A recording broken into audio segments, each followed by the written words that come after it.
Hello and welcome to this week's episode of the MFL Ramble, the Metaverse Football League. We're back, we're bad. There's been a little announcement this week and we're here to talk about it. Hopefully we'll be also doing, or I'll definitely be doing another episode early next week with someone from MFL where you can fire your questions in, additional questions and stuff like that, and hopefully they can answer them directly. In the meantime, we're going to try and go through it today. I believe Jimbo, who's kindly joined us today, may even be streaming again this evening. There's just so much information. And every time I read it, I find something new. We could probably stream like 20 times a day and still be talking about something new. As you may have seen, we were meant to be joined by my blue-eyed Scott, the god himself. Unfortunately, he's got man flu and he's laid up at home. He's having a little snooze. He may not even watch live. Sad times. But anyway, I'm joined by my other Scottish giant of a co-host in Hamez. How are you, sir? Yeah, not too bad. Had a really good last couple of days. So, yeah. What's happened in the last couple of days? Celtic, giving Scotland a good name and bottling a 4-goal advantage in the Champions League, I always like when that happens. And then yesterday, last tax. and then Heart showed you what to do. Heart showed you how to get through. So, yeah, nice. Yeah. And as I mentioned before, we're joined by the original tractor boy himself, Jimbo. How are you, sir? I'm very well. Yeah, we can't have Hoodwink here. You're blue-eyed Scott, so apparently we've got a blue shirted Jimbo instead. Which everyone seems to love in the chat. So you can all go do one. Before we move on, let's welcome the chat. We've got Andy Harrogate, who's on the podium. We don't really do podiums, but sod it. Let's do it today. We've got Andy Harrogate, who was first. Man United Toby, good afternoon, sir. And then FIFA Connor, who I noticed subscribed to the channel. Thank you very much, FIFA Connor. Give the stream a like while you're here. I don't know what it does, but it gives my ego just a little boost. Not that it needs it. I've just done it. Nice. Thank you very much. Got Big Mr. K in the chat. We got Josh Tilley, got Nathan. Who else have we got? Sijidran. It's probably do you know how to say that? No, that he comes into the Wenduck and I still can't pronounce it every time. Yeah, we'll go with Draggy. The end of the name. We got Sacco in the chat, who I beating Bruce last night on Name That Stats, won some MFL for. And you kindly gifted Bruce a subscription. He did. To Wendirk. I don't believe it was I'm not sure whether you got like a DM later saying thank you very much. I really appreciate that. But anyway, who else have we got? We've got Richie in the chat. We've got Ricky Hyde, the man who's created a brilliant website. He's half AI. He's plugged into everything technical. But he creates everything. Who else have we got? Ron John, morning fellas. Love the chain. Love the changes. I have so much work to do now. Yeah, I tried to get a little head start on it. I've been buying a few players and sort of trying to fill gaps, but inevitably after a rollover, I'll go to build my teams. And I realise, oh God, what the fuck? But anyway, it's going to be fun. We've got Solly Lard in the chat. Kev Hurd, the third best Ramble Scott today. Shame that. There we go. If Hoodwink can't throw some shade at Hamez, then we've got Kev in the chat to do. We've got Josh XL. I saw you on the Wendover chat today, dropped in and I haven't seen you for a while. How are you, sir? We're really good. I always really enjoyed your videos because your mind just works differently, and I love you should do a video on these changes. I'm sure you would cover it in a far better way than everybody else. But surely these statistical changes that we've got with training and match energy are just catered towards Josh and what he does best. Exactly. Built some spreadsheet, man. Show us them. Yeah, exactly. Nep's away this week. He's sunning himself in sunny wherever he's gone. But although I imagine his phone is just sitting next to him, but beeping constantly, set lineup, or maybe not yet, but this weekend is going to be carnage. But yeah, hope his phone's waterproof while he's trying to set teams in the pool with his kids diving around. But we've got Rob in the chat. We've got Johnny Deep in the chat. Hello to you, Rob. Up, lads. These updates, I'm all ears. Yeah, but yeah, it's I think we knew it was coming. Like I was on when like everything's blurring. Was that last week? Was that this week's episode? This week. Yeah. Oh, that feels a long time ago now. It does. And we were like speaking as Root, Jimbo, and myself. We were speaking about like all of the potential changes and how they needed to get information out quickly. We found out the next day that they were going to get it out Wednesday, and they duly delivered. And from reading through it, I think it pretty much covers all of the questions I personally had. Well, like Jimbo, start with you. What were your immediate thoughts when everything dropped? I wanted to see what the reaction was from the community first as well. I don't think it got. I thought there'd be more people, like more like controversial opinions on it. I think it's been pretty well received, but I agree with you there that, you know, I'm glad they've announced it early. I think it looks like they've purposely sort of dropped this now and then give it 3-4 weeks, everyone to sort of get familiar with it from just a reading point of view, understanding what changes are coming. Then when the UI stuff officially kicks in, it will make a lot more sense to people. That's what they're saying, and I believe them with that. Obviously, at the moment, it's quite a lot to take in. I will admit that. You were saying it there, Hamez. I'm sure you're the same as well. You can read this, you know, once a day, twice a day, 3 times a day, and you'll still learn something in it, or you will be like, you forget it all. It's just, there is quite a lot in there. But there's a lot of changes coming, but none of them are changes which force you to change the way you play MFL, for example. If you want to, you can. But if not, you can still play as normal. I think that's probably one of the key things to get across as well. But for those who are saying, oh, this is a massive change, it is a massive update. And I would say probably the biggest update MFL's seen to the core game since season 1, when we had progression, aging, and promotion relegation. It's arguably the biggest one since then. So that's the biggest update in, 2 years nearly? So it's definitely the biggest update for me, because I obviously joined just as at the start of season 1. So progression and everything and aging was just normal for me. Like it wasn't, I was not around at the time that didn't exist. So obviously we had like player instructions came in, and we've had other stuff. But for me, this just is a lot of stuff that's dropped. But all good stuff as well. Like, I mean, I knew they were working on training. I didn't think training was going to come this season, if I'm honest. Jimbo, you may have not already known. I'm not sure, because I know you're a captain of the Discord. But I don't know why I gave air quotes there. You are a captain of the Discord. but yeah, so I don't know whether you knew. I knew they were working on it. I think everybody knew that, you know, follows the dev updates, knew they were working. I didn't know whether it would come down. And that, like, I guess it's just another spanner in the works. But yeah. Did you know it was coming? Yeah, I knew it was coming to season 17. We sort of captains got a little bit of a preview of it a couple of weeks ago. Not this document that everyone read yesterday. Then a couple of days ago, we got shown this, or was reading through it and make sure it all made sense. And if anything was worded incorrectly, or if we didn't understand it and reading it, then we needed them to change it. But so I knew it was coming, which sometimes I had to like prevent myself from dropping things in the podcast, etc. But I'm glad it's finally out there, and everyone's got enough time to prepare for it, basically. Particularly the energy stuff, I think, is key. Yeah, of course, yeah. Hamez, what were your sort of immediate thoughts? Like, obviously you knew it was coming. Obviously you've been testing loads. You know, you knew how subs worked. You were on top of it, everything fatigue. So was there any surprises for you? Like I've done my one whole test, you know, and did 3 subs, and the 3 subs got 2 goals and 2 assists pretty much each. So I can confirm that subs are pretty useful, and going to be needing some big squads by the looks. Yeah, 100%. Yeah. Before we move on to cover all of this malarkey, we'll briefly cover how a game week's gone.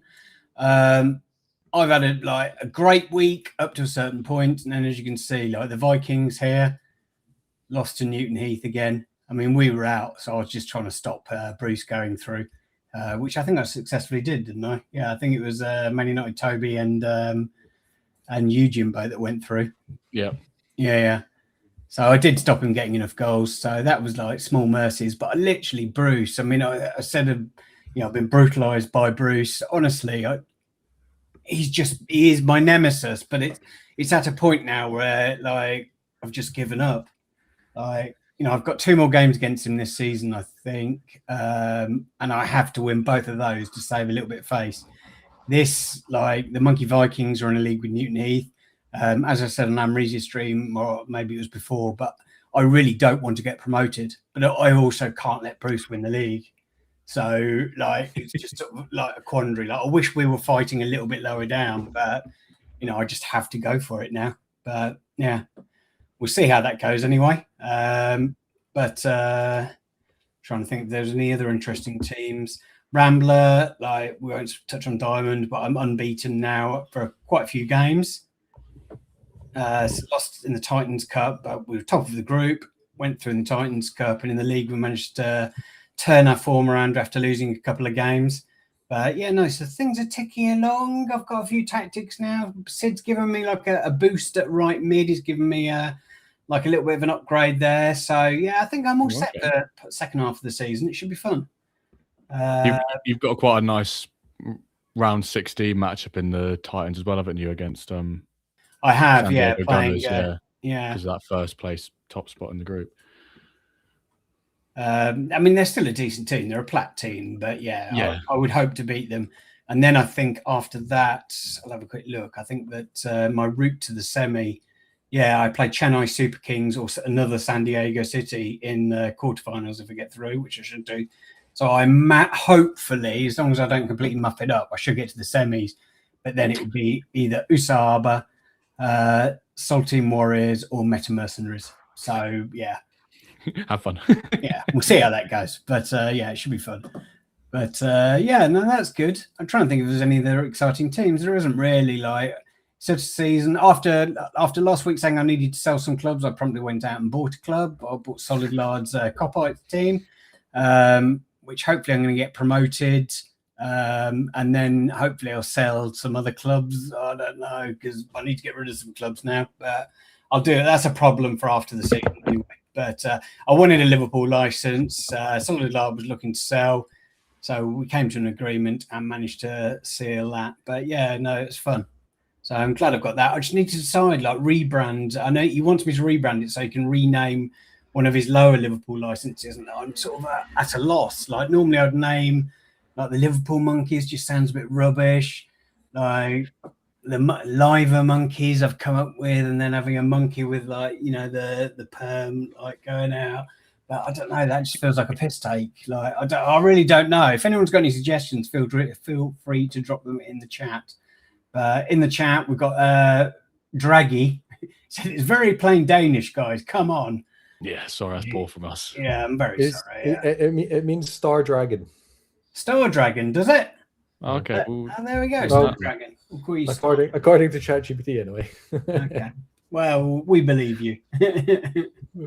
But got extra set in the chat as well. But anything, Hamez, any of your teams that are particularly doing exciting things or you want to bring up? My season can be described with the Belco's last cup game, which Jimbo had on, because I didn't even realize the other person was in the stream. They put it on, and that summarizes my entire season. The 1-1 draw or whatever, or the 1-0 draw, last game we played. That one game will describe how I've been finding this season, because outrageous is one of the few words I can probably describe it with. But fair result for me. Fair result, I think. That fair and just. If you ignore the total shots, then you only had 3 shots and he had 2, so on target. Even match. But, that's pretty much how my entire season has been going. So nice. I've only got 2 weeks to go, or 3 weeks to go.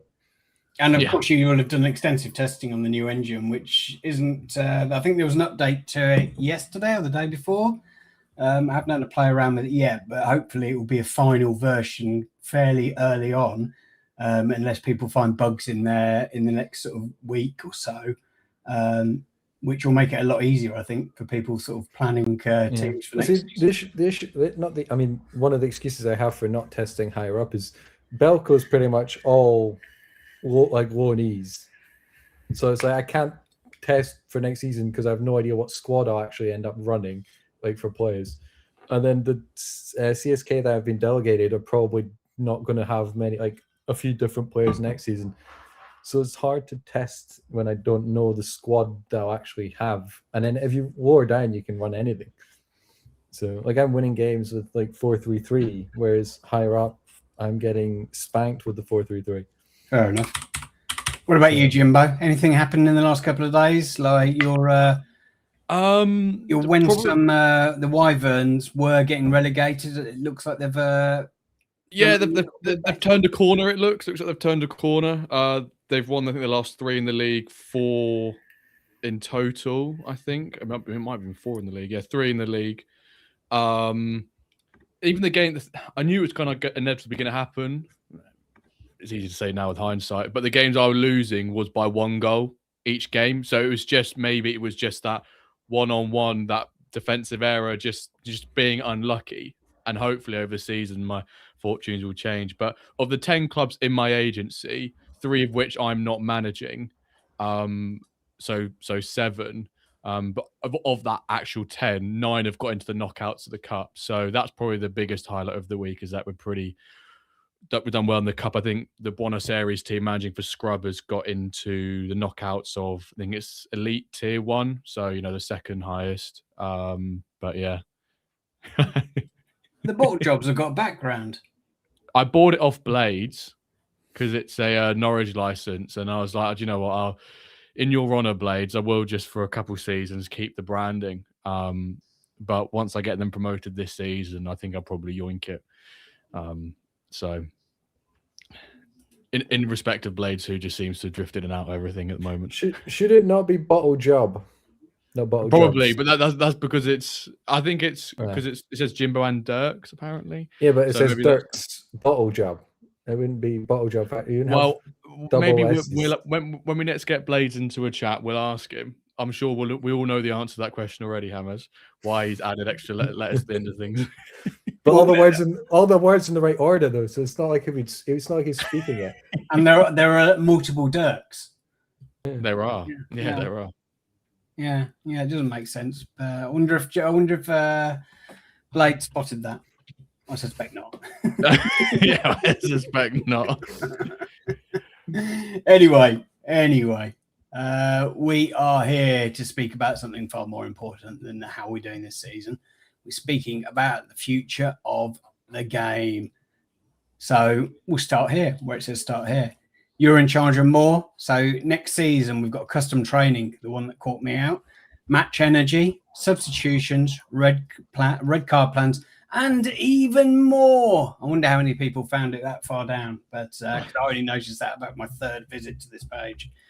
But we'll start with custom training. We'll do it in the order that they delivered it. I'm not going to read through the whole thing, but I would advise, if you're playing the game, I'd advise you to have a read through it. It is a lot of information. But as Jimbo said earlier on in the show, if you don't want to do anything, you don't have to do anything. I guess my only question about, I've got not concerns really, but I'm a little bit sort of apathetic at the moment, maybe towards training. I'm not sure whether I'll use it. I certainly, if you look down towards the bottom at the costs, where are we? Where's the cost? Prices. There we go, right at the bottom. So if you look at the diamond and plat teams, for example, extra groups and the cost of coaches and everything are substantial, more MFL than most people would earn in a season. And the players generally in diamond and platinum, a hell of a lot. I think half of them have got retirement symbols, so are unlikely to progress much further. Maybe they'll get the odd +1. So I really would be shocked if anybody bought the diamond upgrades, because there's so few players that would actually benefit on the team. Maybe I think Sid's got 1 young guy. I know Scrub's got his youngster Barker. There are a few guys that maybe would benefit, but they actually haven't got them that much further to go anyway. I think they're both at 96 already. So it's they can only get a few more points. And are you willing to spend sort of, 50, 100. Once you've got the coaches and everything in, maybe looking at sort of 200 to 300,000 MFL just for that. To me, it doesn't seem worth it. I guess, like, Jimbo, what were your immediate thoughts on the training? Obviously, you read this, you helped write it. I didn't help write it. I just read through it. Yeah, first of all, it is quite a lot. My immediate, similar to you, where I'm not in from the coaches and the training groups and the focusing XP, I'm not sure I will use that at the start. I'm more interested in using the groups, the 2 groups you get at the start, maybe for some of the intensity, for some of those players who are older, having lower training intensity to recover some of their energy. I think I'm more interested in how that dynamic works at first, get to grips with that, and then maybe introduce some of the, the standard and elite coaching to focus some of the XP. I guess underpinning all of this is that if your player has bugger all potential, focusing SP is going to do bugger all to the player. Really, yeah, exactly. Yeah. If they have +3 potential, or say 70, 73, you might just get them to +3 overall slightly quicker. Now, maybe people will max out all the groups or get more than one group or more than the 3-2 if they run teams which are solely for progression and really trying to get the most out of that. But they've bought players or identified players who are progressing well and may have a high potential. It could be good to fast track that. But I would be surprised if many people go out the gates, rollover day, and just purchase a bunch of the groups. I think people. And would you do it for all teams? Like, in my mind, I looked at this and I thought, well, it doesn't really make sense to do all teams, because then you're just wasting MFL with some of them. Like, some of them will have older players, so maybe cherry picking a team and having that like an iron development team where you've got like the coaches in there and you've got players that are newer mints in there, and you can focus training. Hope for some of them.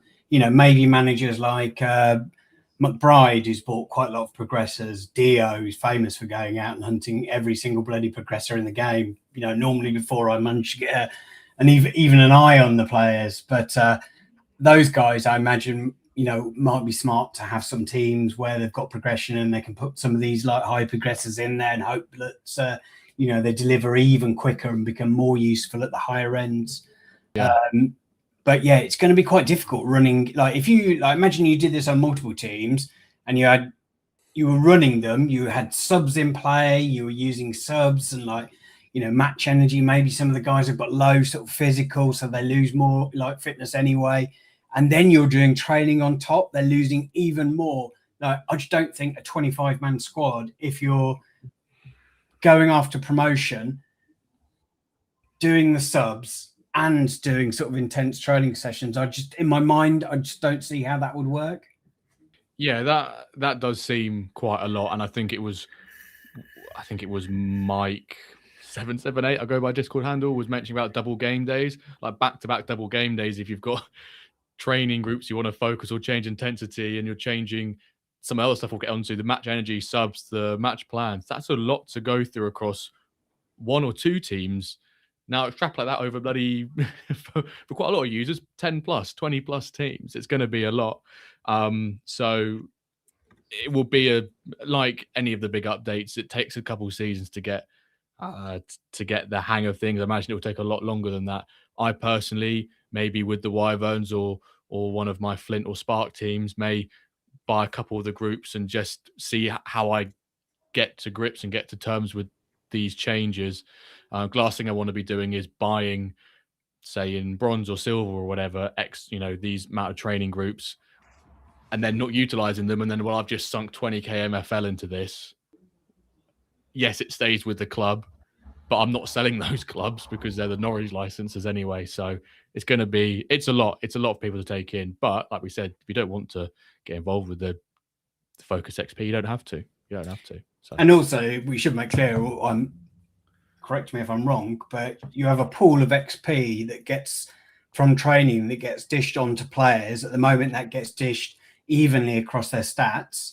As the season progresses from each training session, all this does is take that 100% XP and separates it out, so you get more of a focus. You don't get additional XP. Yeah, it's not bonus. It's just pulling from the other stats, say for a striker, pulling from the passing, pulling from the physical, lumping it on the pace or the shooting. The only one which does get a bonus, actually, sorry, is the goalkeeper. Oh yeah, they get 5%, don't they will get a bonus because you can't reallocate goalkeeper one, which is annoying.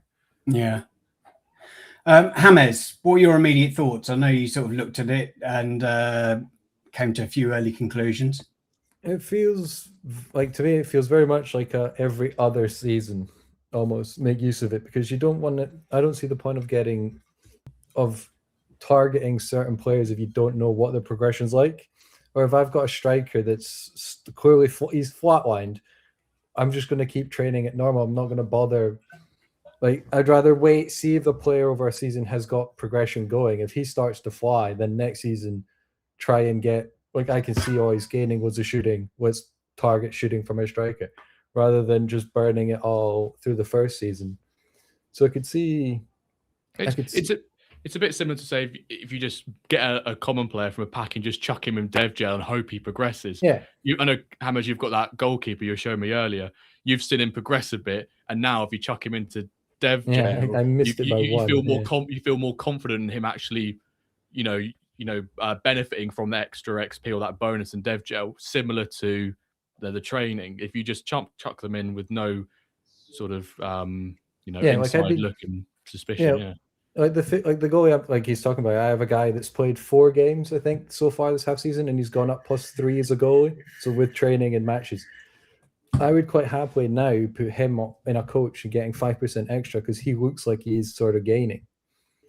Whereas, like at the start of the season, it would have been a complete gamble. Whereas now I've got sort of you can kind of see there's growth there.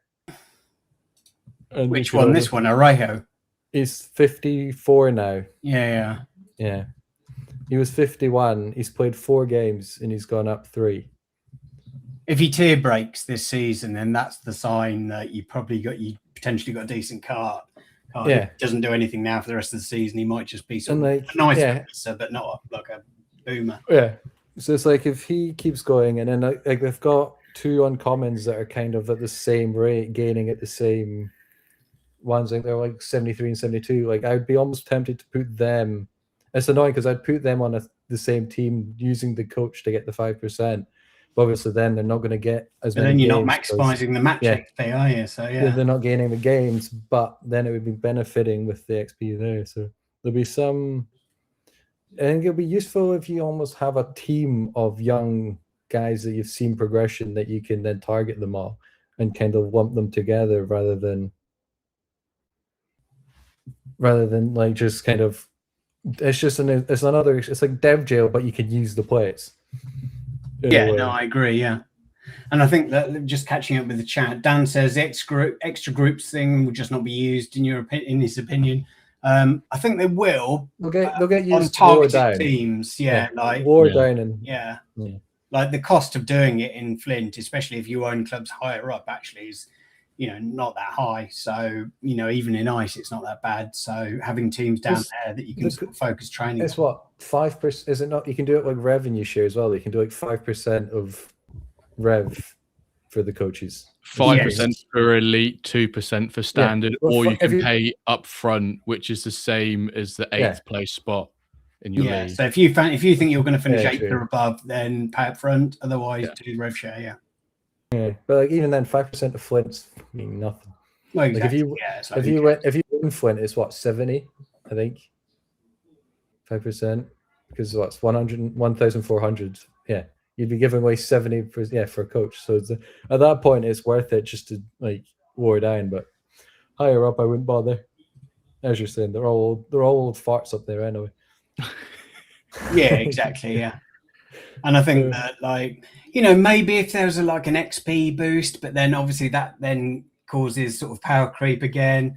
So I just think that, maybe the XP would have been possible to increase the XP. Maybe that's something they're thinking of doing in the future. I just think, as I've said on every show I've been on recently, I just think MFL are in a bit of a holding pattern with that at the moment. They want the numbers to drop. They want power decay to sort of happen. And it is happening. It's already happening, and it will only happen sort of more over the next couple of seasons. Then I expect them sort of towards the back end of the year. What are we, 6 weeks or 12 weeks? that takes us towards the back end of the year. I think that then there's a potential for them to start increasing pack numbers, maybe even increase rewards and all of those like levers that they could pull. We spoke about that a little bit last week, but outside Flint farm teams, maybe not. Yeah, Flint farm teams. Sorry, you did say that, didn't you? Rob asked if they're permanent, which Jimbo kindly answers. Yeah, Josh says you pay the difference in the league. Yeah, okay, that's yeah. So yeah, you could have sort of yo-yo teams, like one gets relegated, and like you could have teams that are sort of like hovering around. I mean, a lot of my teams now are in that position where they're probably going to be yo-yo teams.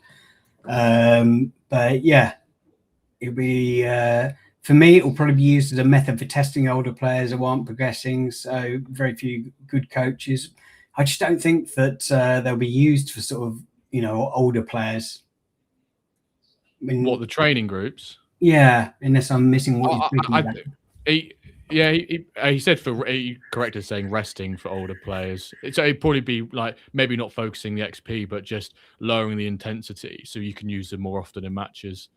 Yeah, regain their energy that way. Which I imagine what some people want to, if you know you're going to be rotating into a match because it's a nothing burger game in the cup or in the league. I doubt anyone really asked this question, but you can change the training daily and up until the training starts. So you could be fiddling around with it at 8:59 UK time. Yeah, I will not be doing that. I'll be asleep. No, but it means you can tinker and change those groups really quickly, like the intensity and the coaches, etc. So if you are having a rest game and you're going to be rotating players, you can leave them out of the squad and have them on lower intensities and give them an even bigger increase in their energy recovery to prepare for the next game. That's where I think I will personally use it the most to start with before I start to go, oh, actually, I've now suddenly got 20 players who might have decent potential. Let me experiment with that now. That's what I think will be probably most people's learning curve with it. And I didn't say hello earlier, but hello to Trust the Process. He said he's just about to go into a meeting, but he'll listen later on. I think 21-man squads will be my new go-to. Yeah, we'll get to that later on, sort of potential squad sizes. But as Jimbo said earlier on, if you want to play the game exactly the same way as you've been doing and run slim squads, that is still possible. That is not a problem. It's not forcing you to change the way you play a game, but it is changing the game and giving you the option to change the way you play. In terms of training, Dan says subs will obviously change the game. Yeah, 100%. And if you've done any testing with it, as I know, like a few people have, like subs do seem to have like a decent impact. I think that having specialist subs like in a squad, I think would be quite useful, but we'll talk about that in a minute anyway. Anything else that you guys want to say on this? Like, as I said, there's so much information in there. I'm not going to read through everything, but I think we've covered the basics. Do you think, really outlandish, do you think anyone will buy all the groups and set themselves up as a business, basically saying, pay me X amount of MFL or packs or earnings, etc., and I will take in your players and provide them a, the provide optimal them a training home. place. Yeah, rather than just put them in dev jail, maybe someone will create like a, we'll see farm teams. We'll now see like development farm teams or something. Well, I mean, that's an interesting question. Like, there's obviously the trade-off with dev jail is you don't get to use them. You don't like earn any MFL from them. If you put them in for 4 seasons, you don't get to use them at all for 4 seasons. But if you put a player into dev jail for 4 seasons, you get 120% XP. If you put a player into an optimal training like spot, unless like ignoring goalkeepers, they get 100% XP. Potentially, if they used optimally. Like, they have to still do the match XP because match XP is still half of it. Like, training is only half of the picture, so they still need to be played a certain amount to when they're like complete. So you might not even maybe you get 95, 96% XP by putting them in a training team. So I still think like dev jail is worth it for me anyway. I think the only people that would use, like as you're saying, like the development squad type one would be almost like your collaborations, or your Bowers League could almost do it, and like you all chip in and you send people to one squad. Whereas it's quite like, because say I don't know, say Blades was doing it, folk wouldn't want to send it to Blades because they might be in the same league as Blades, or they might not trust him as much. Whereas like Sid and Bob could do it and like pull in players because folk would trust Sid and Bob to like kind of do how it works. But you kind of need the sort of collaborations. I think it'd be really difficult if you were just on your own being like, hey, I've bought this, send your players to me, and kind of don't use them yourself. Yeah, I think you'd need to have a reputation in it. But, there are lots of managers out there, like, lower down, like Dollar Club, here's sort of lots of clubs lower down. Potentially, I imagine he would be looking at this and thinking maybe this is a good idea to do it in a couple of my clubs, and maybe he would sort of invite in loans. There are other people that sort of run lower teams and stuff like that. Maybe they'll be doing it, but yeah. I think Josh is saying, I think 3 outfield groups is where I'm landing. 1 defense, 1 midfield, 1 attacking. I think the goalkeeper one is a bit of a no-brainer. Like, if on a team that has a younger goalkeeper or a fresher mint, like doing it, because that extra 5% just helps, doesn't it? Yeah. Yeah, I'd just like to see a little bit of movement with the goalie first. Like, if the goalie just isn't moving, then it's just, is it worth it? Is it not? But he's not moving yet. Maybe it's just like he's got a cliff. Yeah. He's got to climb that cliff, the XP, but then he gets there and then he literally is like boom, boom, boom, boom, boom, boom, boom. Yeah. But it's a long way to get there. You just don't know. Every progression cycle is completely different. I mean, I very much feel like I'm just keep training how it's been for next season. Let everyone else explore. Then they'll complain or they'll say, "Oh, this is working well," and then the season afterwards, I'll be able to kind of let the test dummies do everything, and I'll pick up from what everyone's complaints or benefits are. Yeah, it'll be interesting. I'm sure you're right. People will sort of work out ways to do it, and don't dive in early on. For me, next season, the most important thing is getting bums on seats. I want players. I'll be using my MFL majority for players because I've got players retiring. I have been doing a lot of business the last few days. A lot with Solid Law buying his players, but where's my activity? There we go. Taking advantage of people selling. Predatory. So I bought 1, 2, 3, 4, 5, 6, 7, 8, 9, 10, 11, 12, 13, and that was just a filler. So 13 players currently for next season. That still won't make a dent in the retirements, and that my teams will still be weaker next season, even with those players coming in. Zuta, hello, holla to you. What have I missed? Can anyone recap? Yeah, just training so far. Nothing exciting. Yeah, not much at all. Not much. Just massive changes to the game. But yeah, go and have a read of it, Zuta. I'm sure you have already. But let's get on to the gameplay changes anyway. Match energy. This is something everybody knew was coming. I don't know whether they always planned to release this information early on, but I think the amount of not moaning, but concerns and questions that were popping up in the experimental engine chat, much to the chagrin of Lucas, who had to tell people numerous times keep this in general. But I understand people's concerns of it. I looked at it. I ran some games with the wingers on the settings that I'm using this season, and those wingers were on their knees by the end of the game. And often in the experimental engine, I was running those players, and I'd go 2-3 up, and then the game would finish 3-0. But then I started doing subs, and that changed things. But so match energy. Start of each game, I'm sure you're aware, but if you're not, start of each game, every player starts with 100 energy, or I thought it was called fatigue, but it sounds like they're calling it energy now. So 100 energy within the game, and they lose a percentage of that each minute they're playing on the pitch. They lose more from things like high pressing, from running. Like if you've got players that are on the wing and they're doing a lot of dribbling and attacking, they'll lose more energy. I keep wanting to call it fatigue. They lose more energy than players that are sort of in more central positions. Physical, if they've got a low physical rating, that has a bearing, or that it's not quite as high as impact as I thought it was going to be.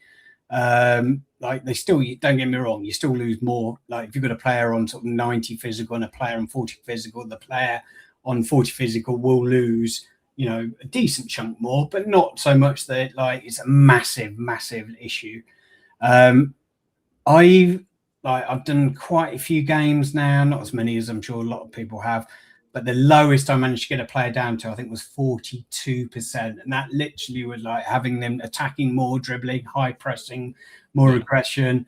And they had a physical rating of, I think, 50 or something like that. So maybe if you're in Flint and you're doing exactly the same settings with a player with, like, I don't know, 15 physical, maybe you can get it a lot lower than that. But the most important thing for me from this whole page was literally the first sentence, what it does to a player. Match energy affects how a player performs. At 0% match energy, a player's stats drop by around 13%. So if you put that in perspective, like if he was a 100 player or 99, we'll call it, if it was Beckman, and he started the match on 100, and by the end of the match he was on 0, which he wouldn't be because he had the like physical, like the higher, he had like 99 physical, whatever it was. Then his stats as a player would be around an 87, 86 rated player by the end of the game, and his stats would reflect that. So he would be a lot less effective back into the game. Now, obviously, that's an extreme example of which will never happen because players in Diamond tend to have higher physical unless you're my wingers. The other thing that it lowers is the speed, how quickly he gets to balls, like sprinting, stuff like that. And I think winning duels, like passes will start to go astray as he drops down.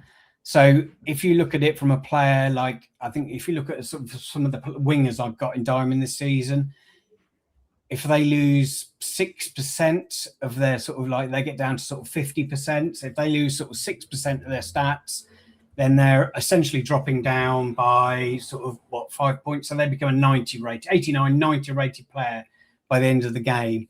So you don't have to make subs, but making subs towards the end of the game, I think, will be a big difference and will be advantageous. Like I think next season, like I'll let you guys chat in a minute. Sorry, I've been going on for a while. That's all right. I think next season, like I will have specific teams, specific things. I'll have teams going for promotion that will have bigger squads, more rounded, you know, subs and stuff like that. Then I'll have teams that are sort of like going nowhere, like if they get relegated, then maybe I'll use a 17, 18 man squad there and maybe not make subs. So there are different options for this. Jimbo. I think, yeah, just to highlight what you said there, I think the opportunity cost of not using subs is greater than using subs. And I think that's probably what is going to be the biggest impact here will be if you don't run subs, you're always going to be asking yourself, well, what if I did? My opponent has has put a few subs in, and now they're wingers, and that new centre forward they've got are just tearing me apart because they're fresh legs against your, against your weaklings. And also, as you said earlier as well, I think it's really important to emphasize that yes, physical matters, but from reading this, tactics matter more on that fatigue or energy. It is energy and match energy. Just call them fatigue and match energy or something. Having both of them have the word energy in is just it's confusing. But yeah, if you have your trigger press, you're more aggressive. That matters more than the physical, basically. Yeah. Which is their way of kind of saying, well, everyone basically runs aggressive and trigger press anyway. Now here's our way of saying you can do that still, but you're going to get hampered more for doing it, or you might get found out more, or it just impact your performance more, and that's good. We see more variations in setups, and it's not the same old. We don't really have a meta, but we have favorable tactics to run, which you could argue probably is a meta in some senses. So, that shake-up is nice, although it does take us a while to get used to it, which people get iffy with, but I'd rather that than boring, same old. Yeah, exactly. Like, as you said, it's been default option for, the last few seasons to have sort of more aggressive and high press on pretty much every team. It's been like, I don't even think I've occasionally I might have a match plan to take more aggressive off back end of a game, just so that the potential to get less cards. But I think that it's been a default. Now there's, as you said, there's a cost to running that, and the cost is you potentially need bigger squads, or you're going to lose goals back end of the game. But sorry, Hamez, what were your immediate thoughts on it? On fatigue and subs? Yeah. Well, I mean, fatigue to start off with. Fatigue kind of makes sense in a way. I would say it does hinder winger formation based players, because as you're saying, wingers die unless you've got the best of the best. But the thing, like you were saying about having like a smaller team if you were going for promotion, or a bigger team if you're going for a bigger team, I almost would see it as a different way, because if you're going for promotion, you almost want to be out the cup, because with fatigue now going into extra time in the cup games, if you can get out of the cup early, you have less games to then worry about. If you've got a team in the mid-table, focus them for the cup, bolster their squad, and then you'd be almost be able to more focus on the cup, because if you're losing 133% fitness or whatever it is, if it goes to penalties, and you're trying to get promotion, you're going to need you're going to need players rotating for rotation. I think I would rather have a bigger squad than go for the cup. Like the cup is so much, like depending on which cup you're in fact, whatever level, it's just a lot of extra MFL. Yeah, but if you were solely focusing on just promotion, like I want to get them up, the easiest way to do it for the smaller squad is bidding off the cup and just not dealing with it. But yeah, I mean, it feels very much like it's a shame. I mean, if they start bringing in formation changes with subs, that's when it's going to be absolutely nuts, because you could have, say you're winning 2-0 with 20 minutes to go, one team's going to be taking off 2 strikers, bringing on 2 CDMs and rotating to like a 5-2-2-0 Scotland formation, and the other team's going to switch to like 2 at the back, and it's just going to be absolutely like mayhem. But I imagine that's something that will come. I don't know whether there'll be like formations where it's like 5-4-0 or something like that. I can't see, not 5. I mean, 5-5-0, wouldn't it? Yeah. Scotland ran a 6-4-0. So it's doable. That was their attacking World Cup formation, wasn't it? Yeah, a 6-4-0, and then wondered why we struggled to score it. But it's like what Josh said in the chat there. It's like, would you be almost would there be a bit of temptation to almost deregister teams from a cup if you're not got the squad size?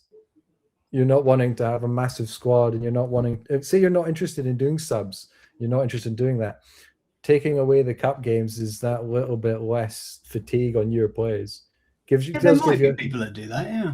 It does give you a slight advantage in the cup and the league because you're playing less games, but then at the end of the season, you're not bringing in as much as other people.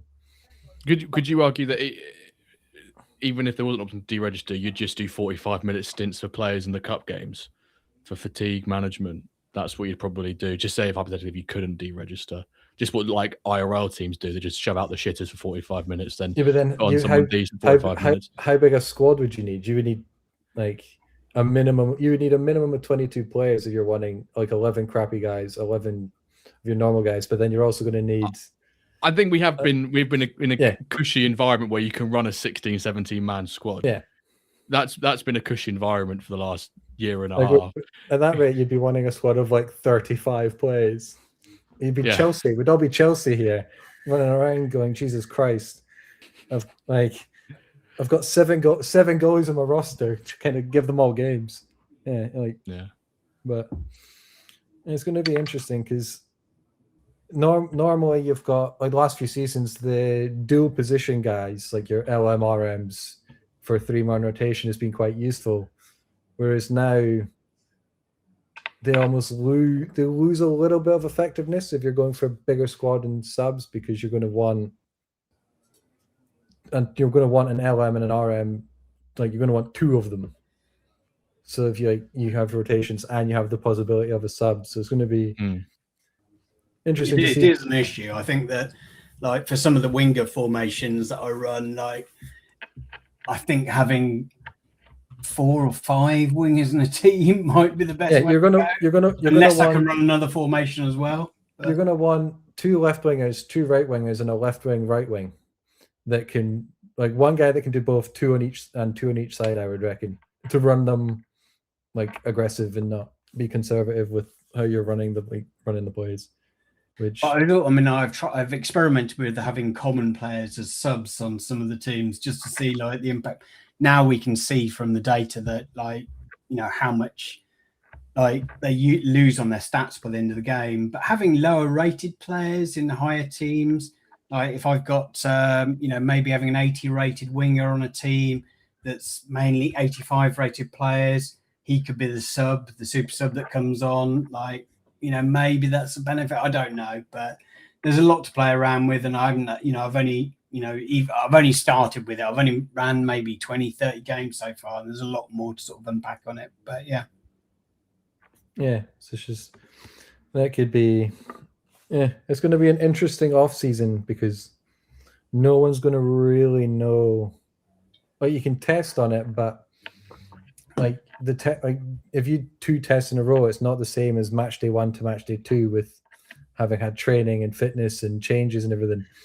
It's going to be a real kind of almost bloodbath match day 1, 2 with folk realizing my squad needs a couple more players, need to hit the low market, need to get these players. So it's going to be... Yeah, it is a lot. I mean, Rika Man asked, do you think it's too many changes in one go? It is a lot of change. It is a lot, but then also nothing's changed. Like, you don't need to do these things. So if you wanted to, you could maybe have a season where you sort of just play around with it a little bit, then do it more the next season. So you don't have to. It's not like enforced changes that you have to do. So I think it does feel like a lot, especially when you're reading through the blog. But I think it's fine. What do you guys think? Is it too much? Still undecided. Like, when Lucas was like, "Oh yeah, we're probably gonna drop an announcement on Wednesday." Like, okay, you're going full low, because then I knew that training was coming. Okay, the full hog's coming out season 17. Then I was like, everything is gonna be dropping. I think maybe we'll know if it was too much at once in the first couple match days, or, you know, first week or 2 in season 17. However, devil's advocate is there ever a perfect time to drop these things with everything that's happening in MFL at the same time, like the power decay, the retirements? Is there a good time to? Do you just bite the bullet, drop it? But they've given us, if they dropped it on rollover day, 100% far too much. 100%, that's far too much at once. But the bit that is a lot to read and, you know, get through is the stuff which isn't going to come in for another 3-4 weeks as yet. So maybe hypothetically, 4 weeks until we have to start experiencing some of this. So hopefully, it's not too much. I don't think it is, but at first I was a little bit skeptical of it being too much, but that was dependent on how soon we got the information about it. Yeah, 100%. Now, we've got Sid in the chat. Hi, Sid. Billy Brenner in the chat. Afternoon to you, sir. Josh XL says, what do you make of the timing? Feels like an accelerator push on power decay. Is this making room for something further down the line? Yeah, it definitely is. Like, from that point of view, and that's been the concern from a lot of people sort of being experimental when they learned about the fatigue was coming in next season. It's that it's been tough building squad. Even for me, it was tough building. I had to get loans in for the first time in ages on some of my sort of higher up teams, you know, and they're not necessarily teams that were pushing for promotion. They're just like, you know, it was just tough building teams, and next season will be even tougher. So it will be interesting to see next season the amount of farm teams in some leagues. There's already in some of my leagues, there's like 3-4 farm teams. Maybe there'll be more in some divisions next season, but then eventually people will realize, actually, if I just put a team of like 82 rather than sort of 78 rate players in there, it would be semi-competitive in that league, and I don't necessarily need to do farm players. And I think that's the point that they want to get to. As for like putting their foot in the accelerator, maybe the sooner, from their point of view, the sooner Power Decay is in, then they can start to increase pack numbers, maybe increase rewards, do all of the things that they potentially want to do down the line. But they can't do that until like Power Decay, has fully happened and the numbers have dropped across the leagues. But what do you think, guys? Yeah, I think if you're for the next 2 or 3 seasons going to be relying heavily on bringing in incoming loans to fulfill your squads, I think you, like me was on mine, you're going to be in for a right old tough time. I think, Hamez, you saying earlier about we might see people who make their squad and then 5 games in, they're like, oh, bollocks, I need more players. We may see people go extreme the other way and go, and they probably should, a sensible thing to do, bring 2-3 more players than you think you need, and then shift them at the mid-season point if you don't need them. Now, that's exactly what I'll do, yeah. That's going to take up supply even more so. One thing which could have a minor impact, I've thought, if people are going to purchase the training groups, that's MFL, that's not being used on reward packs, therefore not being players pushed into supply. There are a lot of ways to look at it. It's going to be, it does feel like it will accelerate Power Decay. At what point do they deem Power Decay decayed enough is another thing, which, I know they sometimes look at the players per club ratio or along those lines. It has to be within particular values. But yeah, I'm sorry, I was reading Josh's comment about the full hog. What do you think, Hamez? Do you think that this, they've really put the foot in the accelerator to increase Power Decay? Power Decay. I mean, it's hard to say. Like, if we keep asking Jimbo enough times if this is the case, he'll eventually give it away if he knows something. Because I don't, for what it's worth. Training was the last thing that I've been privy to. We look through your recent transactions and see 7 players brought in with 80+ physical. We're not saying anything, but I mean, for what it's worth, if we are privy to information like that, we have to basically say that we won't purchase players off the marketplace. I've always said, if you want to know if anything's coming, just look for the captain and see if they've purchased anything. If they've got a time where they've never purchased any players, likely something might be on the horizon. Because that happened once where I bought a player. I think it was when what was it? Something was happening, and I completely forgot about it. Purchased a player, and then everyone in the captain's chat was like, "Jimbo." I was like, "Oh shit!" So I picked up this bargain for like $5. Should have been $20. Ended up selling him back for $5 to someone else. I was like, "I've lost money just because I couldn't buy this player because I agreed I wouldn't."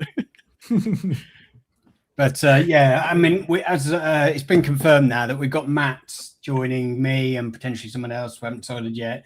It will be Tuesday at 2 p.m. So. Nice. I'll put something in the Discord then, but something in the Discord firing questions. But yeah, these will be questions to ask him next week because he'll be the person that potentially answer them. And sometimes he likes sharing or oversharing. So maybe we'll get some news on where he thinks Power Decay is at the moment. Is it something they're trying to accelerate? Is there stuff coming down the line? I mean, like with all of these things that they've dropped this season, it makes me wonder what they're working on going forward. There must be other stuff that they've got on their big virtual whiteboard. I think that's what I want to know. A lot of the things that they've released now are things that we knew they were working on. Now it's like, well, actually, what's your next priority? I know they don't like giving roadmaps because there's pressure and everything like that. But what is the next big thing? Exactly. Yeah. No, I like the bit with. I mean, what we'll get to, but with the commentary. How it's in your language for matches, because for your watch-alongs, and I'm tempted to do it in some man. If I can change mine to Arabic, will my commentator go go rather than the British ones? I want if I can change it and get all these outstanding commentary ones, I will be switching my matches to getting. Yeah. I also want to get custom goal songs and everything. But we've got Andy Harrogate in the chat. So does a sub appearance count as a full match appearance? It counts as a match appearance because he appears in the match.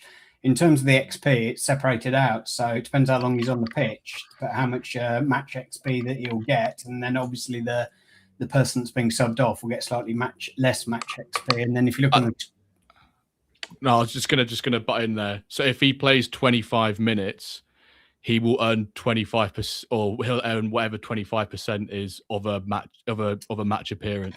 Sorry, Josh is saying, I think he means for loans. I think they've said somewhere that they're looking to sort of potentially change how that works for next season in terms of Oh, change it to minutes. Confuse us even more. No, but I'm no, offering- but no. Match appearances and contracts is done on minutes. That's what it's going to be. No. Yeah, So but I'm going to offer your player 1,216 minutes throughout the season, and then everyone's going to have to figure out what the hell that is. nah, it's not going to be. This is straight. Have they confirmed that? Because I know that's what they were thinking about. If you go into the substitutions page, Okay, sorry, yeah. and then there's appearances are counted in minutes. So it says, so a player who has played 75 minutes so far will have banked 0.83 appearances or 0.3 appearance. So Well, let's talk about substitutions, because substitutions and match engines, match energy are sort of intrinsically linked. Like you can have a subs bench. I personally don't love how it's currently set up. I don't know whether they've changed it. I know there was an update yesterday. Where do we go? So if I go to one of my clubs, go to tactics. Yeah, it's still set up at the bottom, which I don't particularly love. I don't know how it looks on mobile because I predominantly set teams on here, but you scroll left and right, you can put all of the subs on the bench there in the same way that you would do like that. Then you have to go into match plans, add new plan, substitution, and then you set that up to come on. You can set them to come on like there's a lot of options. Player situation, you can have a player that's a certain drops below a certain match energy. I know a lot of people have said they're going to do it for match ratings. For me, I like that one. You like that one? For me, that feels like a bit of a waste. I'd rather that would be quite. It's probably a waste, but it's funny though, isn't it? Like you are then hooked. Once if your star striker misses a penalty, he gets hooked after like 5 minutes. But you would have gone on and scored a hat trick. Yeah, you're hooking him after 5 minutes because he missed a penalty when he would have. He could have scored a hat trick, but also he could have missed a hat trick of chances. You will never know. So probably safest thing is to do nothing. But I like it as an option. You know, if at half time my striker's on a less than a 5.5, mate, you've had 45 minutes to put in a shift against the bottom of the league's farm team. You're having a stinker. I need you off. You know, your head's not in the right place. But there's nothing really to suggest that would be a benefit by bringing on someone else. Maybe if you've brought in a rotation striker who's a lower overall, you can chuck the other lad in who's a higher overall that you were trying to rest. You know, like a cup game where you're like, oh, we need to actually win this. You'll do this. Is when you'll want like a Defoe and Crouch scenario. It's like, oh, my midget striker's done crap. Sub in my tall lanky like my tall lanky guy, start whipping in crosses, and all of a sudden your striker starts doing well because he's now 6'6" instead of 5'4". Yeah. But there isn't I've tried it. I've set it up for a few teams, and you do need a lot of match plans, which is something Man United points out. I don't know whether they've increased the number of match plans because you're only allowed 5 active at the moment. I think hopefully next season they will increase that or have 5 active for match plans for like changing tactics for 5 sub plans and stuff like that, which would make more sense. But at the moment in the experimental, it's a limit of you can have 10 plans, but obviously only 5 are active, which probably isn't enough because having like the red card substitution as well. But that's the next thing we'll speak about. Didn't even realize. I didn't realize that was the case. I just assumed it would be 5 like subs was your 5. Like you can have 5 subs match plans going. You can have 5 tactic match plans going. You can have I just assumed that would have been how it was. I mean, you can have 7 people on the subs bench. So, but you can only make 5 changes, obviously. But But as they've said, as we've said all along, you don't have to do these things. We just think that making subs is probably the optimal way to go, especially if you're looking for like a team that's to be competitive within the division or the cup that they're in. But and as I said, like the options for creating the match plans, there's so many different options from the condition they're in, if they drop below 50% or 60% or whatever you want to set it as. If you want to do it for their match rating, which might be fun for some people, I don't think I would necessarily use that. And then red cards, and then selecting the player to come on. You can select different players to come on as well. Which I think all of this is sort of leading us down a line where you can change potentially formation. And I think that's something that I think it's the next big step in it. It does feel like that, yeah. But going through them. So substitutions, you build yourself a subs bench. Then what happens if my like striker comes on at left mid? Does his stats get like hammered, or does he play? Well, as, like, if he an comes 8? on left mid, he would get the rating that we would have if he was. Yeah. So is that still? Although Yeah, I so don't think, I think there was a bug in the system where people had spotted on the experimental. So I don't know whether that's the case right now. I know some of the players that were out of positions were getting funky overalls to start games, but that's something I'm sure that will be fixed. But he should get the rating you get if he started the game. If you dropped him in there, like when you were building the tactic, then that would be the rating. Yeah, I mean, that would make sense. I just didn't know if they've said like that is definitely what happens, or because he's a sub rather than. Because if that definitely is what happens, which I guess we'd assume would, then it makes the emphasis on formational match plans even more important, because you can sub off a striker and bring on a centre back, but where's that centre back going to be playing? Yeah, up top. Like then that's not bringing on a centre back, is it? So you can really go defensive by taking a striker off, bring on a centre half, and then shuffle. Because I don't know how the red cards happen. Like, do the red card match plans happen that if your centre back gets subbed off and you bring off a striker, does the red carded guy move up to striker? No. Like when you set it up, if you get like a red card on a defender, you can take off a striker and bring on a centre back, and the centre back will go in the centre back spot. Yeah. So it's as if the red carded guy moved up front. Yeah. I know what he's trying to say. Yeah. He's confusing me. What are you trying to say? No, it's fine. No, it's fine. Yeah, he's basically so your centre back got sent off. You've swapped your striker and your centre back around. Oh, so like centre back sent off to the top, off. and then you're subbing it. Yeah. Like you do on FIFA sort of thing. That's how you do on FIFA, wouldn't you? You'd swap it around. Yeah, the player that's sent off essentially would be as a striker, but they're not on the page. So, you can clearly see how much I've practiced these. But no, it's an interesting question. Yeah, they do seem a little bit overpowered. Another word, very effective. Like I just did the generic 60 minutes. Like as I said, I made the 60 minutes. I made the generic 2 strikers off, 2 new strikers on, a right mid off, right mid on, and all of a sudden my 2 strikers scored 3 between them, and my right mid made an assist, and it's like. Seems very effective. So it's like almost the game plan would be a sub striker, sub midfielder, sub defender, and a winger, and then that way your spine is staying somewhat fit. And then I don't think centre backs don't. Or left and right back might be more effective. Yeah, they don't tend to lose much, but wingers, wide mids, centre mids. They're the ones that tend to get hit hardest. Strikers a little bit as well, but those are the positions that you would look to change. It'd be quite cool if there was a match plan of almost countering a sub. So say I'm playing a 4-4-2 and you're playing 4-3-3. You sub your left winger off because he's tired, and my right back's tired. My match plan triggers to sub my right back for a right back because you're bringing on a left winger. So I'm countering your match plan of you're bringing on a speedy winger for I'm bringing on a speedy defender. Yeah, you can't do that at the moment. But again, that's an option for down the line. But that would be so. Yeah, the chess games going on would be unbelievable. Yeah, it feels like an F1 where they go box opposite to whoever or whatever. Yeah. It basically seems like that. Because you could bring on a left winger, force the right back change, but then in your tactics, force down the right hand side, and have your left winger on full freedom and everything. So it's just it'd be absolutely mayhem of just mind games, chess matches going on.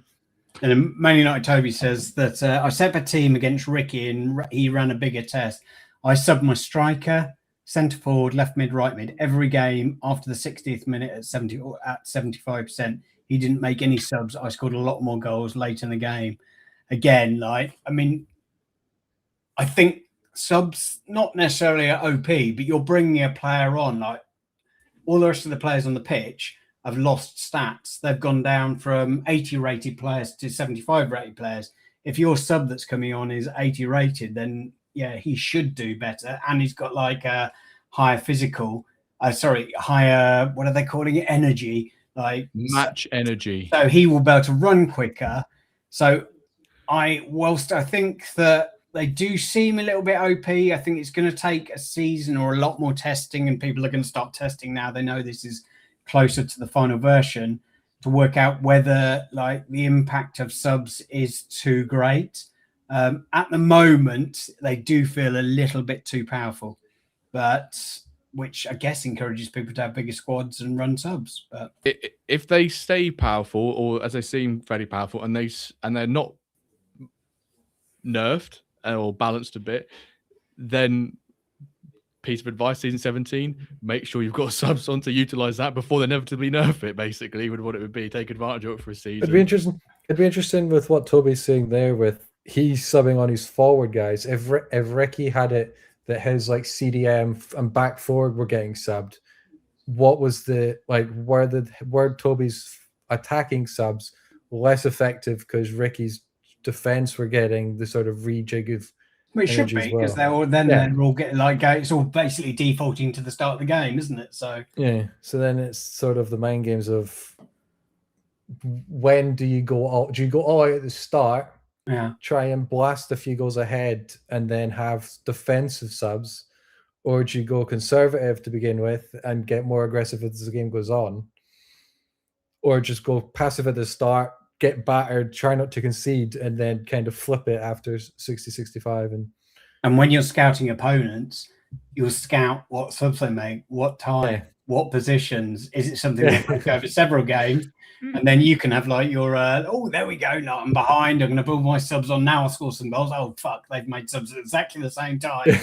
Bring on like 2 strong central defenders or whatever to stop them, or, left back, right back or whatever. But sorry, Jimbo, were you about to say something? No, I wasn't. I was just agreeing with what you guys are saying. This is getting a lot more time consuming. This is the theory crafting bit of it, isn't it? Where I think people have said, it's a lot more in depth, which is, I think it was Maynard Toby said, from the end of season feedback surveys, having more depth to the match experience and the tactical side of it was what was demanded and asked for from the community.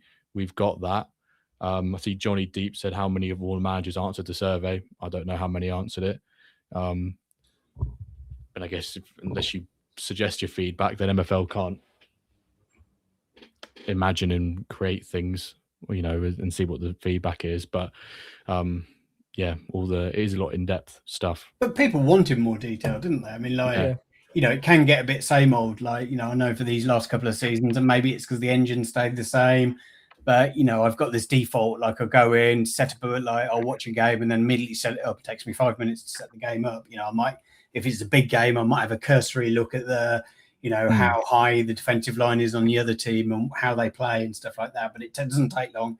Now there's a lot more detail in the game. And again, you don't have to use that. You can still run your sort of teams lower down and just stick them on a high line, have fun. If they win the game and they score loads of goals, that's fun. But you don't have to use it. Do you think that people who delegate out teams or users who take on delegated teams are in a position to ask for more revenue share because there's more for them to do now? So Sid there saying, I won't be managing teams anytime soon. Will he be giving up more MFL to those managers because it's more managing? Well, Sid offers a pretty generous anyway. Yeah, I know. If Sid gives away any more, he won't have any left. Yeah, I'm just seeing Sid say that, regardless if it was Sid or not, made me think of that in my mind. I think it would depend on the team. Like if someone put me as a staff member on a team and they said, I want this team promoted, I'm going to give you a really good squad, I want you to get that team up, then I'd potentially expect sort of a slightly higher rate than trust the process gives me a team and it's like a low down team and he said just try and make them survive without currently top of the league. But I mean, I don't speak to him, but I don't think I've spoken to him much. But Scrub would be the one would be interesting because he's the one that, I mean, without putting him on blast, doesn't offer the biggest of contracts for his staff. So it'll be interesting to see if folk are willing to take 2.5% in Diamond. If this those snakes, even worse. Slavery. Slave labor. It'll be interesting if folk will be willing to take the 2%, the 2.5s, the 3s at the higher levels, if this is how much work is getting involved, or if folk will be wanting, unless you're given an absolute god squad, in which is basically it's hard for you to lose. I don't see many people. I mean, folk do it now, but if you're making it go from say an hour of prep, I don't know how much Kev preps. If Kev's going from an hour of preparation a night to 3 hours of preparation a night, he's going to want some sort of 3x my salary. He's going to want at least somewhat of some sort of compromise in his contract. But trying to think if there's anything else like in terms of sort of the XP and progression. Obviously, like, you know, you should go and read this. I'm not going to read through everything, but players that are on a bench, if they don't come on, they do gain a little bit of fitness still, and they get a little bit of match XP. But yeah, it is sort of a sliding scale, and it's worth going and looking at that. And why we think you need bigger squads is because players on the bench, if they don't come on, they gain a little bit of XP. A little bit of what we're calling the condition back or whatever.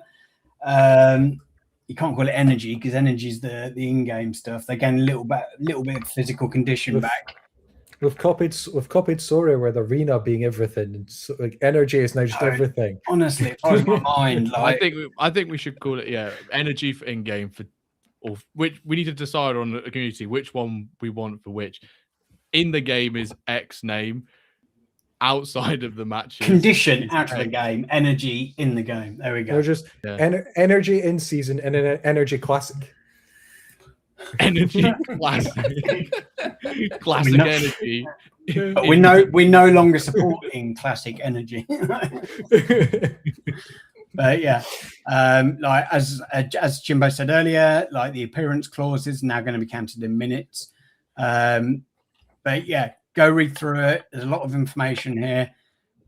You know, trying to keep this stream sort of reasonable length. But yeah, subs currently OP in our opinion. Well worth doing. Factor that in on squads that are doing what you want to do well next season. Can I just add on to the appearance clauses that the fee for not meeting the minimums is also scaled now. So before, if you didn't hit, say, 50 minimum games, you paid that 5%. Now, if you only get 14 out of 50 minimum games, you will only pay a slither of that extra fee. It's scaled. So if you get near enough all the way to that minimum, you'll pay a small amount of it rather than paying the full whack. That's fair enough, I guess. I mean, I never really put them in there because the players I loan out are old, so generally, but yeah. But yeah, red card plans. So we spoke about it briefly before. It is what it like exactly what it says on the tin. You know, player gets a red card, you can have a match plan. You have to set up a match plan for it to happen, and it won't just happen magically. So you have to have a player on the bench that will come on for that position, which means having big benches probably is beneficial. But then obviously those players aren't going to recover their condition quite quickly. So yeah, quandary, big squad maybe, but so you lose a defender.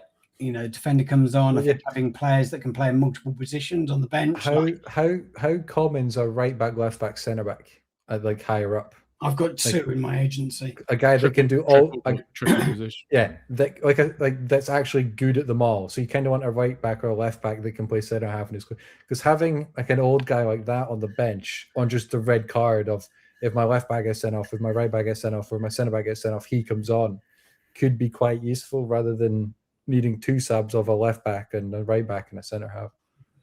But I've got one in my agency and he's 53 rated and retires at 32 and he's 30 currently.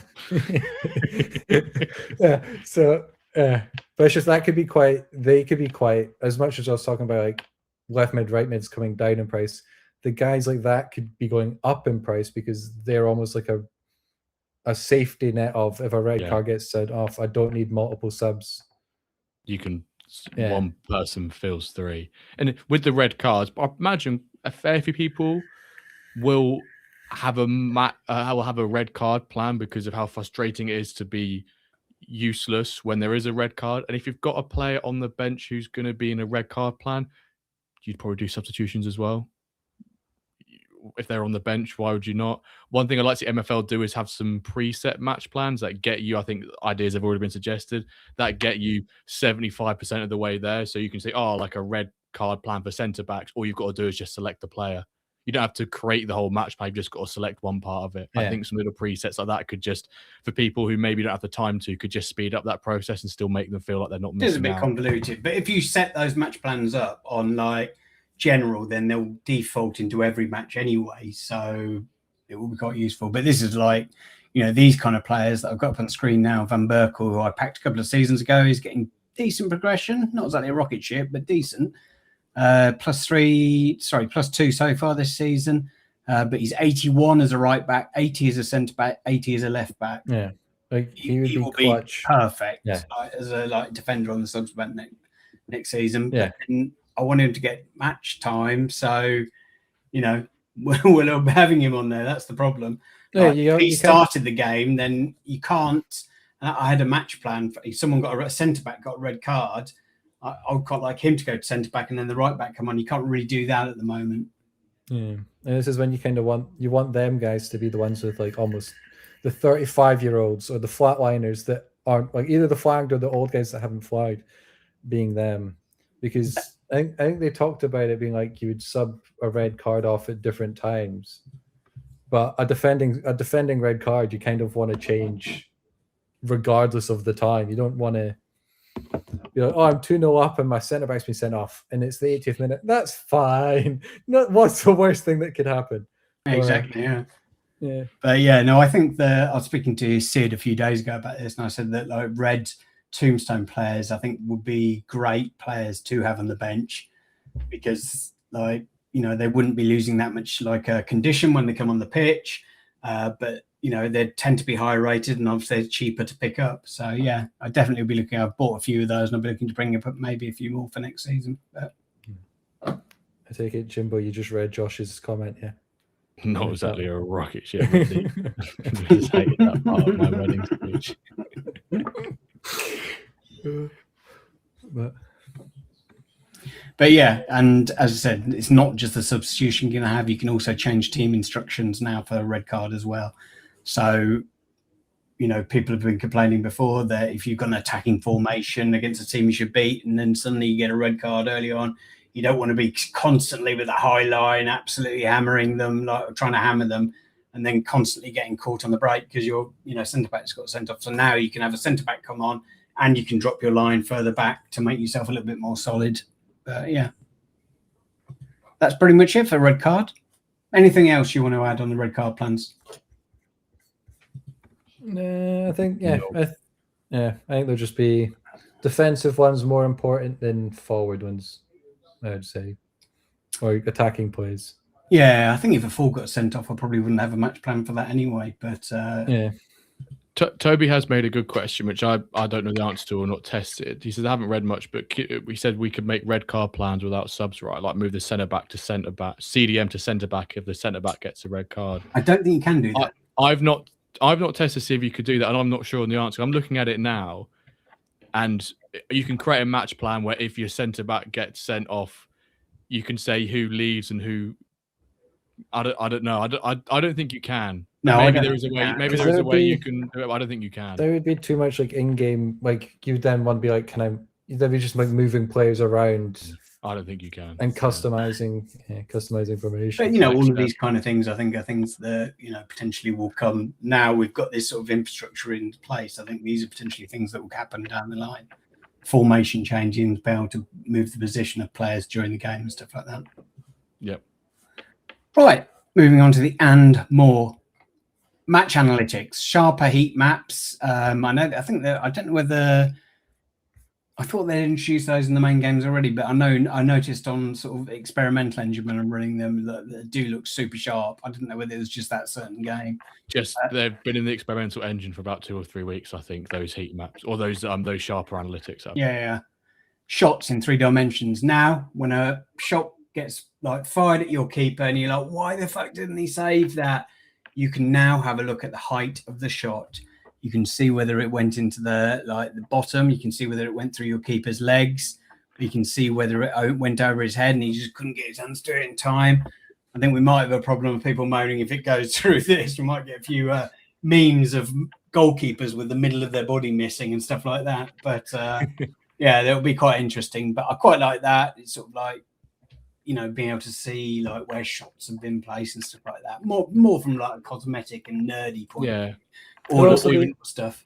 It'll be interesting to see if goalkeeper height is as effective as they want, because if my goalie starts conceding a lot as he has been this season, and I've been going on about Sid that I despise midgets, if most of the goals are scored above waist height, I'm going to be knowing my goalie just can't reach them.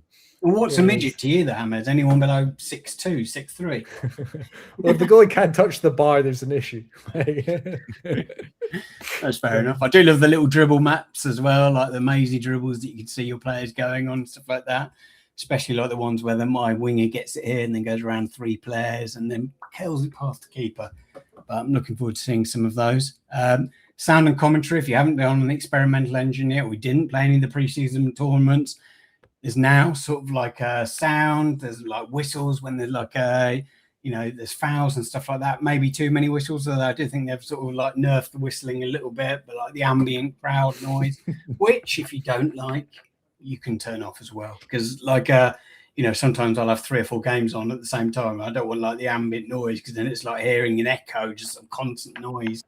But you can just focus on the game you want to focus on. But yeah, no, that's pretty good. As Hamez mentioned earlier, commentary in your language now, so you can, if you're desperate to, change it to Spanish, so you get the goal. Yeah, but so if that does happen, and they do have that for the Spanish ones, I reckon for watch-alongs it would be so much more like Jimbo's will be having it in Spanish. We'll just need to remember the buttons to turn it back to English. But that's just for the text commentary, no? Or is that actually? No, yeah, because obviously there's no like words. But down the line there might be words.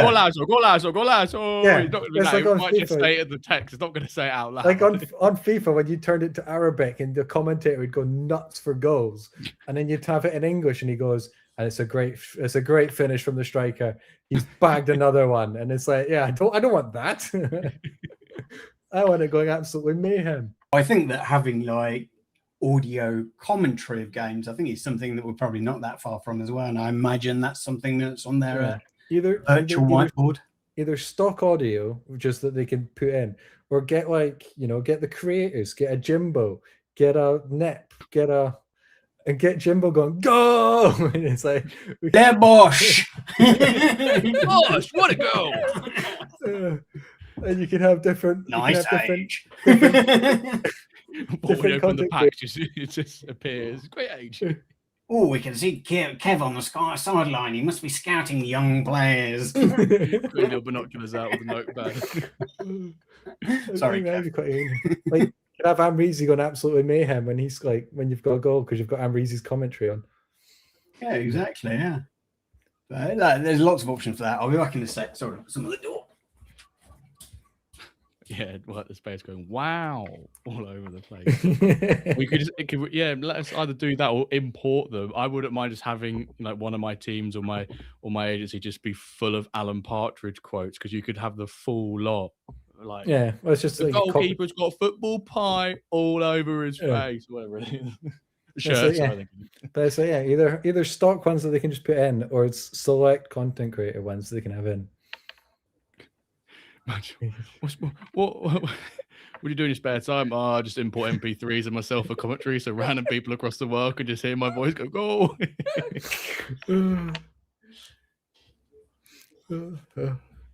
Man, because and then lots of folk would have Nep, because like he's obviously got a fair few vocal clips that have gone somewhat viral. Oh, shame we got nothing that would say like 16th or something in it. Yeah, then you could make the leagues aren't big enough.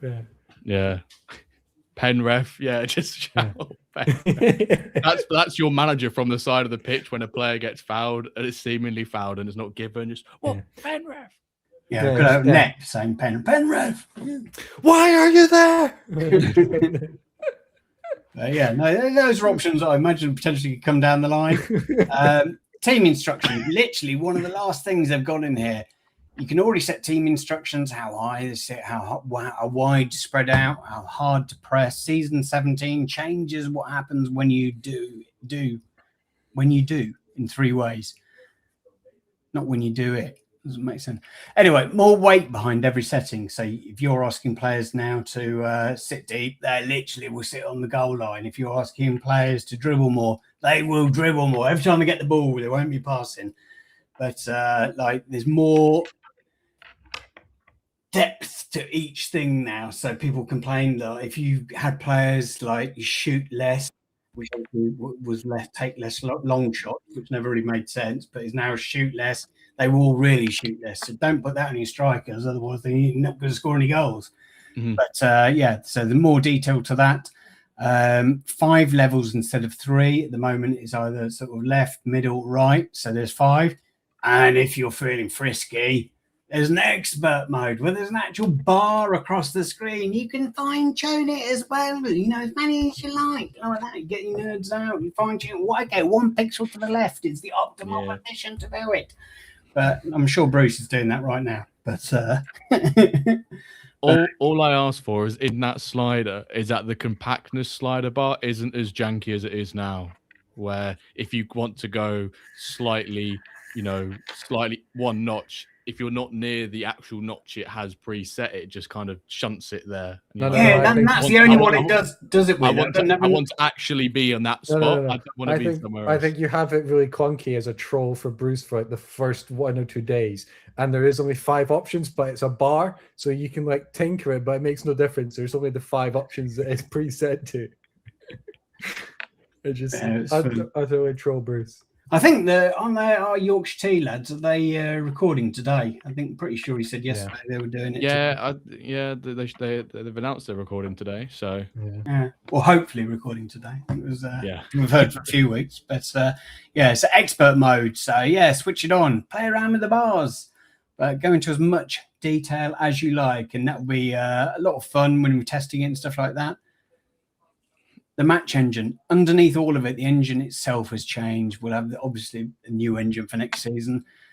Fewer turnovers, off the ball movement, following instructions more closely. Ball carriers, let go of it. You know, turnovers at the moment is one of the major issues that people have had with this engine. You know, whether it be your defender running out and like suddenly they just get caught cold on the ball, or your centre backs dithering on the ball, a striker gets it and just finishes. You know, all of those things. So hopefully with the new engine, I mean, I like the new engine so far, but over the last few days, I've been more looking at it from a subs point of view. But yeah, so many different options now. And hopefully, fingers crossed, the engine is more enjoyable next season. Because I think some people actually like the engine where we're at now. And I think that's just that they've found something that works rather than like, I love this engine. But first Yorkshire Tea of the season. Yep, great engine. Second one of the season. Bruce's rants are back. Bruce's rants are back. Well, Bruce won't go to rant because Bruce has been leading the charge on the testing. So anything that goes wrong with his engine, any complaints, fire them at Bruce. I mean, it's good to see that they have admitted the turnovers were kind of an issue, or not an issue, but like a problem. Because I think like it was last season or whatever in one of the watch-alongs where it was, if the highlight starts and your team doesn't lose the ball within 3 seconds, it's your highlight. But if your team loses the ball, like if the highlight starts and then within 2 seconds you lose the ball, you know it's their highlight, and it's a bit sort of predictable. Yeah, you don't want that predictability. That's one of my biggest irks with any of the match experiences. Like, can you predict a highlight? Yes, not great. But if you can't, that's great. Yeah, because there was the panic of if a highlight started with your centre half and he's getting pressed, you're like, just ping it, just pass it somewhere. And as long as the pass is successful, you're like, yes, this is my highlight. And if it's not successful, you're like, oh, damn, I'm conceding. But yeah, one of the things I quite like of that is purely physical. Is like when the ball spins, like you have the ball, like old-fashioned ball where you got the little black dots on it all over, like the different patches, so it spins as they're rolling around the pitch. Well, I think it just looks quite cool. Yeah, there's a lot to unpack. I would recommend if you want to run teams next season that are potentially going to get promoted, start testing now. Because whilst it isn't the final version of the engine, it is getting pretty close. And I think now they're mainly looking for maybe a little bit of balancing, but also bugs, which is the main thing. And they need volume of people testing it, running games and seeing what it looks like. And if you spot a bug, then drop it in the experimental chat. in the main MFL Discord, and Quinton is normally pretty quick to look at those, especially during the week, and fixing them. But yeah. Right. I think that's everything for this week. That's quite a lot. Hour and a half, perfect, or a little bit over hour and a half.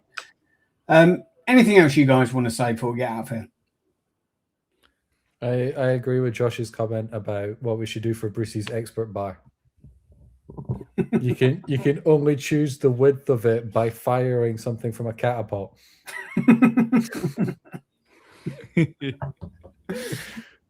Yeah, I don't think he would love that, but yeah. And then Jimbo also needs someone to say up the window for his stream. So. Yeah, I can't have myself saying it. David, could you say it? Up the ramble. Like up the durkey. There you go. Up the durkey. Yeah. There we go. I'll plug that in for the stream later. I've got a UTR up the ramble. There's no matches later. No, there's not. There's not. Are you going to do some experimental matches and see how everything works and stuff like that? Well, I was going to go through some of this, but we've basically gone through all of it, so I probably won't. I'll maybe go over it a little bit for those people who didn't tune in today. Go through actually creating some of the match plans, that sort of thing. And then probably some other stuff as well. A little bit of a chilled one. Duck race? Huh? Duck race? Of course. Don't be silly. Some GeoGuessr, that's a a little bit of everything. For those who won MFL yesterday, it's been distributed, by the way, just to let people know. I'm still waiting on a pack from like 2 streams ago. Nathan's sending them this evening to you. I set the names to him when he gets back from work. He'll send them. Nice. So Jimbo will be back this evening. I will be back on Tuesday, as I said, I think 2 o'clock UK time with Matt. I believe it's with Matt anyway. I'm pretty sure it's with Matt. We'll be talking about all of the changes, and people can fire questions in. I will announce that in Discord, and people can start putting questions in, which will get Matt to answer. So maybe he'll leak some information about future things that are coming, or maybe he'll come in to give us a bit more detail on where his head's at in terms of sort of power decay and stuff like that. So I think it could be an interesting stream anyway. So much changing over the next few weeks. It will. I certainly will be interested to find out some of the answers to the questions that I've got. But yeah, we'll be back next week with that, and then hopefully a normal ramble as well, sort of middle of the week, maybe Wednesday or Thursday. But the ramble. Is it?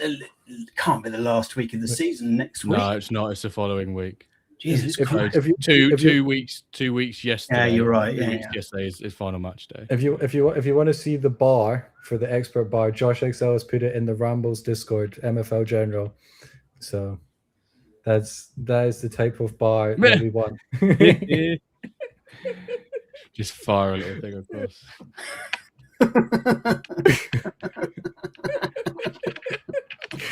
So that's what I vote the expert bar should be, because that puts in, you have to figure out how much power to put in the catapult to know where to put it. So that is true expert. That's the only true fair way we can have a fair engine, is that it's complete kind of random, and you just have to get good at how far can you ping the catapult the bar. That'll be fun. So yeah, if you actively suddenly in the game, we'll see little side games where you have to try and get the depth. Yeah, April Fools next year will be that. Yeah, exactly. Yeah. But anyway, thank you very much for joining us, everybody. This will be out in audio version tomorrow. As you promised last week. As I said last week, if it isn't out the day after, you are free to berate me. I have no problem with that at all. Sometimes I forget. I'm an old man. But yeah, so hopefully I'll get that up tomorrow. I did last week, and I know some people listen to it, because to be honest with you, if I wasn't on the Ramble and I didn't see the streams live, I'd probably miss half the stuff. Because I don't go back and watch videos generally. I like to listen to audio versions, which is why I listen to Andrew Laird a lot, because there hasn't been that much MFL content. I've been listening to a lot of Andrew Laird. So it would be nice next week. Hopefully there'll be Yorkshire tea this week. And next week, I'll finally back to listen to another Wendirk. But yeah, so we'll be out tomorrow. But that's everything from us this week. Bye. Bye.